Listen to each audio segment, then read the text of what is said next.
Welcome to the Inner Code, a sanctuary for the soul where ancient wisdom meets the power of your imagination. Here we don't just explore ideas, we remember who we truly are. In this space we awaken, we peel back the illusions of limitation and step into the truth that we are creators of our reality. Guided by the timeless teachings of Neville Goddard, Florence Scovel Shinn, Napoleon Hill, Joe Dispenza, and other visionaries, we reprogram the subconscious, we speak with divine intention, and we dare to believe beyond what the five senses can explain. And today we ask a bold question. How do you believe in something when every fact screams that it's impossible? What you're about to hear is not a motivational speech. It's a remembrance, a realignment with your creative power, a journey through inner vision, conviction, and the unshakable knowing that your assumption is destiny. If this resonates with you, if it stirs something inside, we invite you to subscribe, to like, and most importantly, share this message with someone you love. Because when we rise together in consciousness, we rise together in life. And if you'd like to support this channel and gain access to exclusive soul-deep content, consider becoming a member, or simply buy us a coffee through the link in the description. Now, close your eyes, take a breath, and step with us into the realm where the impossible becomes inevitable. Your new reality begins now. Inspiration is not a fleeting thought. It is not a spark that comes and goes, vanishing like morning mist. It is a divine appointment, a voice that speaks not with words, but with knowing. It is not of the world, yet it has the power to reshape the world. You have felt it. In quiet moments, in the stillness between thoughts, that sudden awareness, the pull to do something greater, the nudge to go somewhere new, the urge to create, to change, to become. And yet, how often have you silenced it? How often have you dismissed that quiet inner voice in favor of what is practical? How often have you delayed action because your senses offered no guarantee? But I tell you now, that voice is not random. It is not weak. It is not mistaken. It is the whisper of God in you. Inspiration is a seed planted by the infinite, and it is your choice, always your choice, whether to plant it in the fertile soil of imagination or leave it scattered among the rocks of reason and doubt. The greatest ideas this world has ever seen, the most beautiful art, the most profound inventions, the most impossible victories, were not born from logic. They were born from inspired vision. Inspiration is not sourced from memory. It does not rely on what has already been. It pierces the veil of what is and introduces you to what could be. It is the future whispering into your present. Come forth. But the tragedy of many lives is this: we wait for evidence before we act. We wait for circumstances to make inspiration feel safe. We ask our senses for permission to trust the divine, and so we miss it. We abandon the very force that would have delivered us. Neville Goddard once said, "Dare to believe in the reality of your assumption and watch the world respond." But belief is not merely a mental exercise. It is acceptance. It is faith without condition. It is trusting that what moved you in silence, what struck you like lightning in the soul, was real. And when you treat inspiration as sacred, the universe begins to bend. Now hear this deeply. You will not always be able to explain the why behind the inspiration. And that is the point. It is not meant to make sense. It is meant to make transformation. There is a higher logic behind your desire. A divine intelligence beyond human understanding is pulling threads together on your behalf. But it can only weave miracles through hands that are willing to move, even when the tapestry is not yet visible. So I ask you now, what if you believe that every inspired idea you've ever had was a divine assignment? What if that business you've imagined, that book you've half written, that trip you've postponed, that conversation you've rehearsed in silence, were not random moments of fantasy, but instructions from the soul? What if procrastination is not laziness, but fear dressed in logic? You are not here to live a cautious life. You are not here to follow only the beaten path.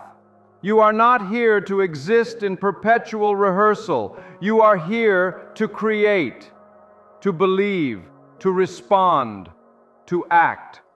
Inspiration is the call. Imagination is the blueprint. Assumption is the bridge. And your willingness to walk that bridge is the only thing standing between you and the life you were meant to live. Let's go deeper now. There is something remarkable about inspiration. It often shows up at the most inconvenient times. It doesn't wait for your schedule. It doesn't align with your current bank account. It doesn't care if you're ready. It simply arrives, softly, urgently, like a knock on the door of your soul. And when it does, you are faced with a holy moment. Will you answer, or will you let it pass like a dream you can't quite remember? The world tells you to wait, to be realistic, to collect evidence, but the divine doesn't operate by committee. The divine speaks to you directly, intimately, quietly. Inspiration comes from the higher dimension. It is a transmission from the world unseen, from the future you that already exists in potential. And here's the truth most ignore. If you do not follow your inspiration, someone else will. Not because they stole your dream, but because the dream itself seeks expression, and it will find a willing vessel. Ideas are alive, desires are alive, and they are looking for partners who will believe first and see later. So you must ask yourself, do I want to be a passive observer of my life? Or do I want to be the conscious creator of it? You cannot have both. You must choose. To be moved by what your eyes see, or to be moved by what your spirit knows. Because the two will often be at war. You will look around and see reasons to doubt. You will hear voices, internal and external, that mock your idea. You will be told you're being unrealistic. But let me tell you something. Every soul that has ever changed the world has heard those same voices, and they acted anyway. They trusted the inspiration more than the opinion. They trusted the vision more than the evidence. They honored the whisper more than the noise, because they knew, as you must now know, that inspiration is not suggestion. It is sacred instruction. Inspiration is not accidental. It is a spark struck from the eternal flame. It is evidence that you have already touched the future, and now the future is asking you to bring it forth. But what happens next depends on what you believe about yourself. If you believe you are small, you will shrink from your inspiration. If you believe you are unworthy, you will dismiss the gift that was given. If you believe life is only what can be measured, then you will spend your days waiting for proof while your destiny passes you by. But if you believe, truly believe, that your imagination is divine, if you believe that your desires were given not to torment you, but to reveal you, then you will respond to inspiration like a command from heaven itself. Because that's what it is. It is not a maybe, it is not a suggestion. It is the language of God whispered in first person. When inspiration arrives, it doesn't say, "You could write a book." It says, "I must write this book." It doesn't say, "You might be a healer." It says, "I am the one who heals." It speaks in certainty, not because you have evidence, but because certainty is the evidence. This is what Neville meant when he said, "Assume the feeling of the wish fulfilled." He was not asking you to pretend. He was asking you to participate in your own becoming. You are not here to chase outcomes. You are here to align with inner truth. And inner truth always begins as inspiration. But inspiration is only the beginning. The greater question is, will you remain faithful to it when the world contradicts it? Because it will. It will offer you numbers. It will offer you news. It will offer you logic and limitations and statistics and fears. It will say, this is not the time. This is not realistic. This is not you. And if you are not anchored in your identity, if you have not fully assumed the feeling of being the one who already has what you desire, you will believe the lie.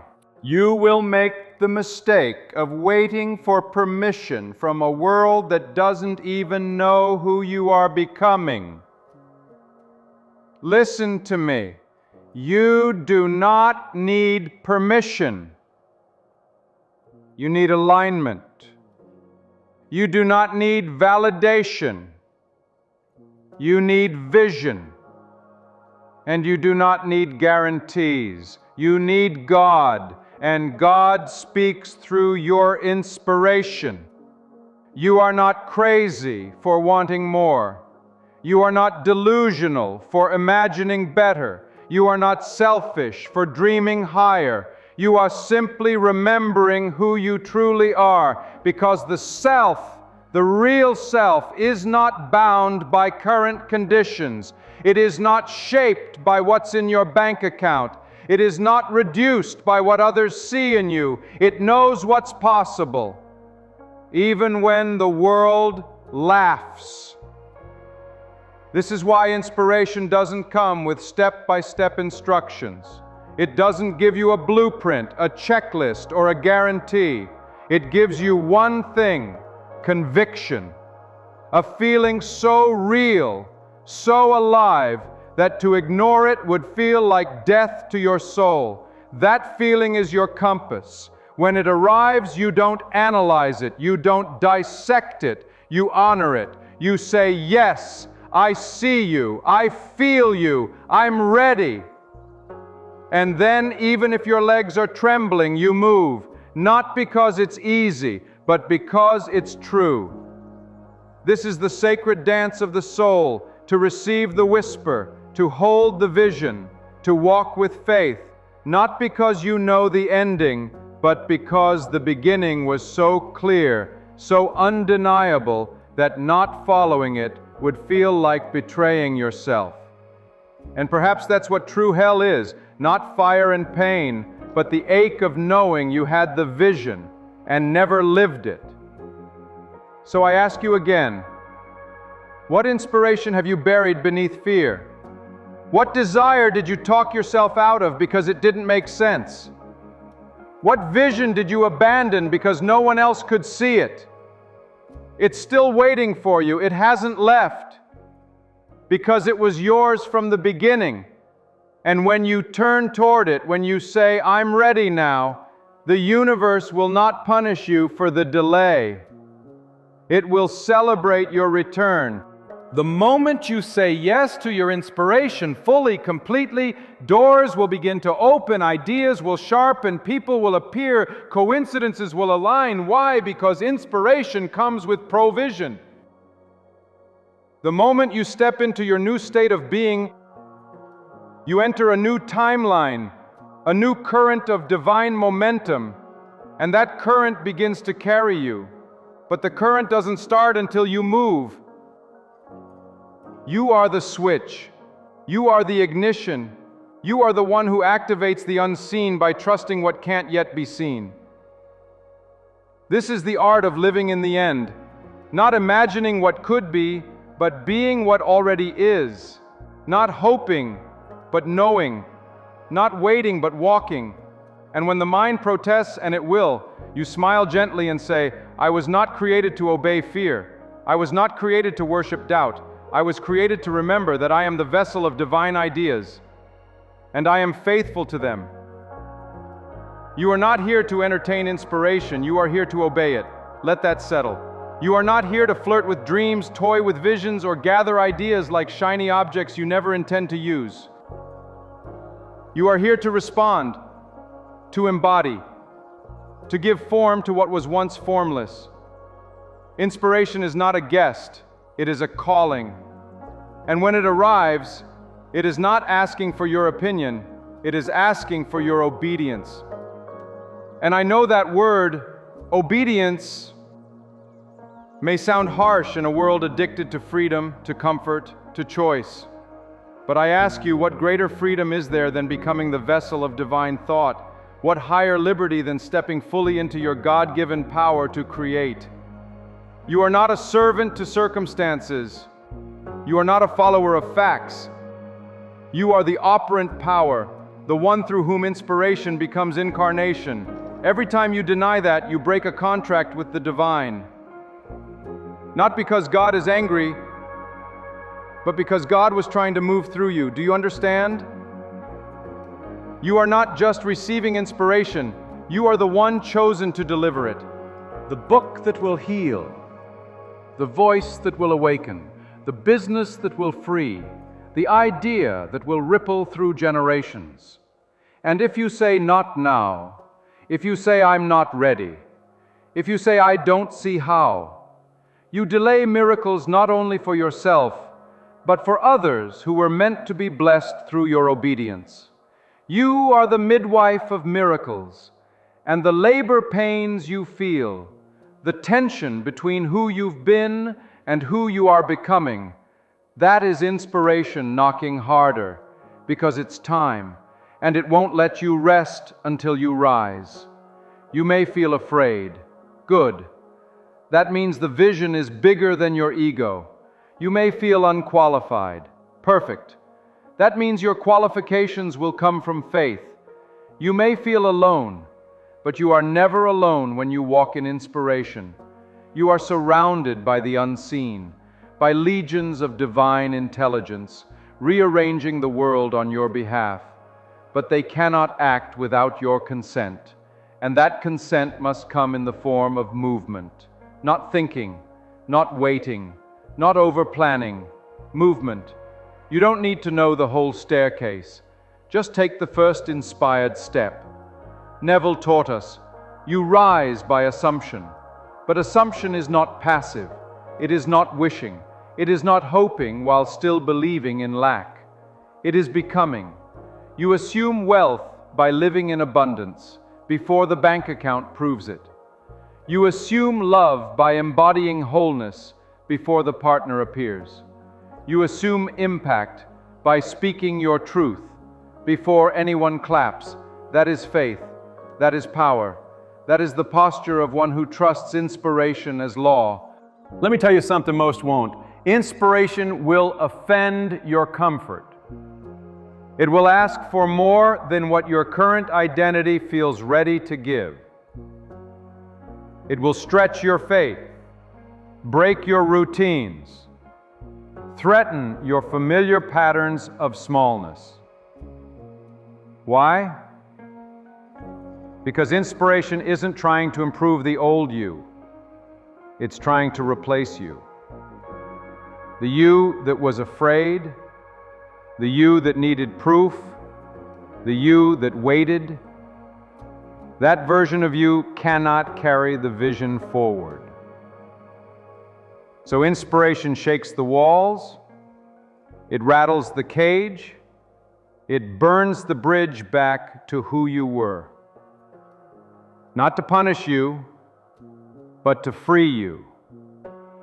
Because the old self cannot walk in the promise. Only the one who has said yes can. Now some may say, but what if I'm wrong? What if I follow this inspiration and fail? Let me tell you what failure is. Failure is not acting and missing the mark. Failure is hearing the call and doing nothing. Failure is living a life that fits within your fears instead of expanding into your vision. And here's the irony. The greatest risk is not following your inspiration, because that path, the one of playing it safe, leads nowhere new.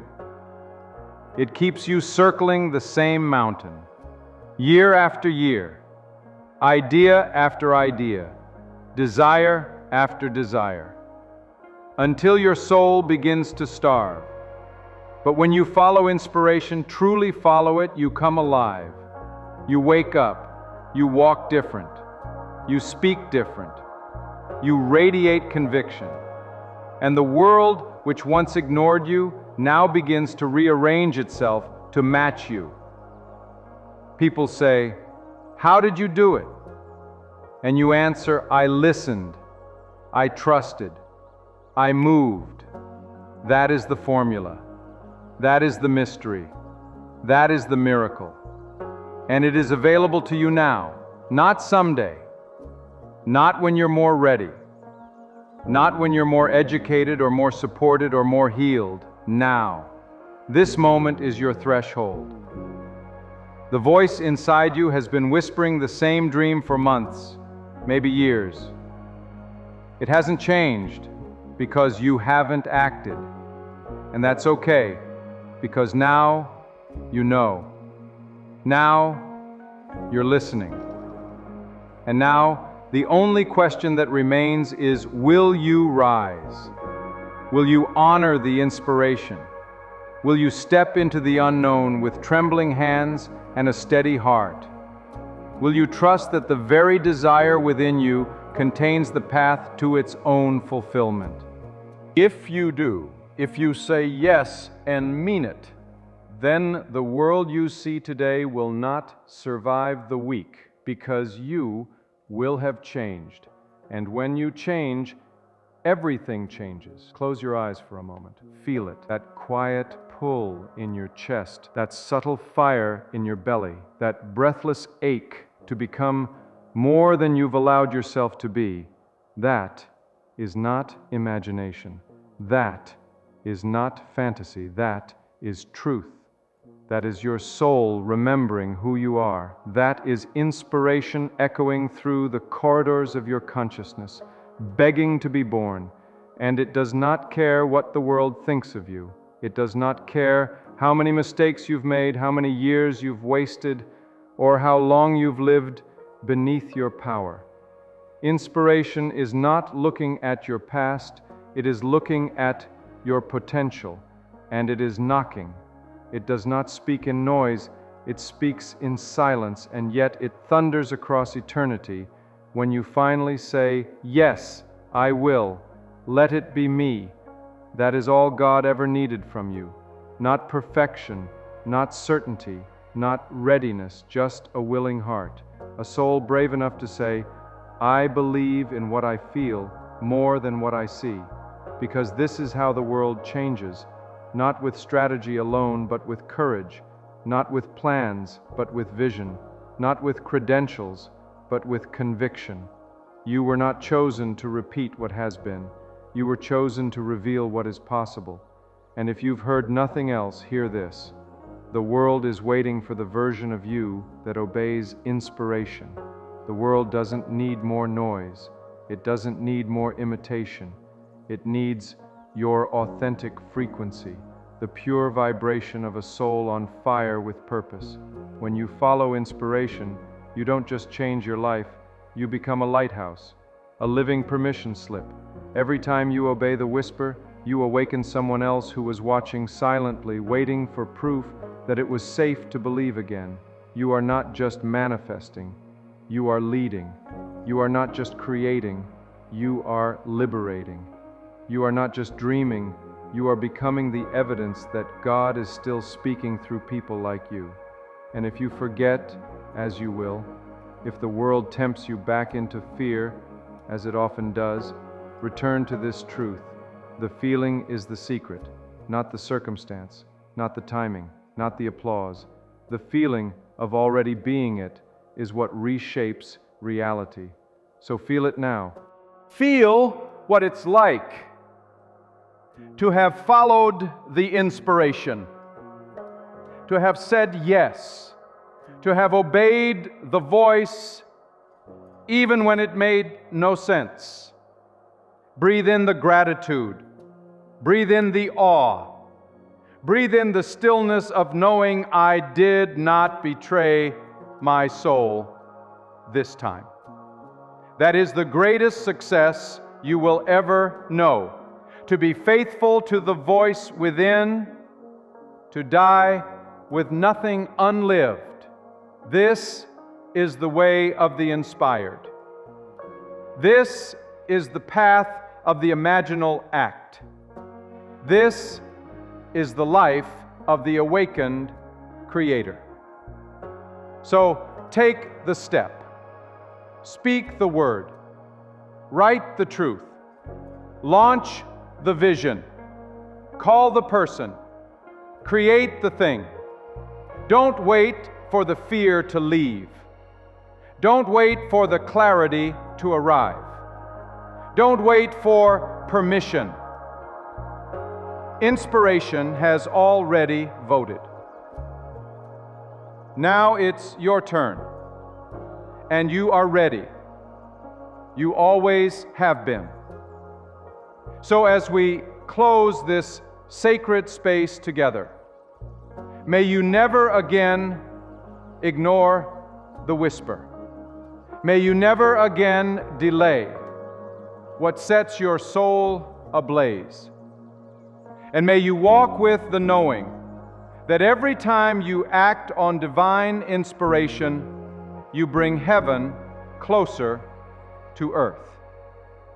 The world will never be the same once you believe what was always true. You are the vessel. You are the bridge. You are the miracle. If this message awakened something deep within you, if it reminded you of what you've always known but maybe forgot, that you were born to create, to follow the whisper, to live inspired, then subscribe to the inner code. Here we remember who we truly are. Here we rise together, and that's true. And if you'd like to support this channel and help us continue creating sacred soul-igniting content, you can become a member or simply buy us a coffee at the link in the description. Every act of support helps us bring more light into the world. Now, honor the whisper, walk in your vision, and live like your inspiration was a promise, because it is. Thank you for being here, and never forget, you are the miracle the world is waiting for.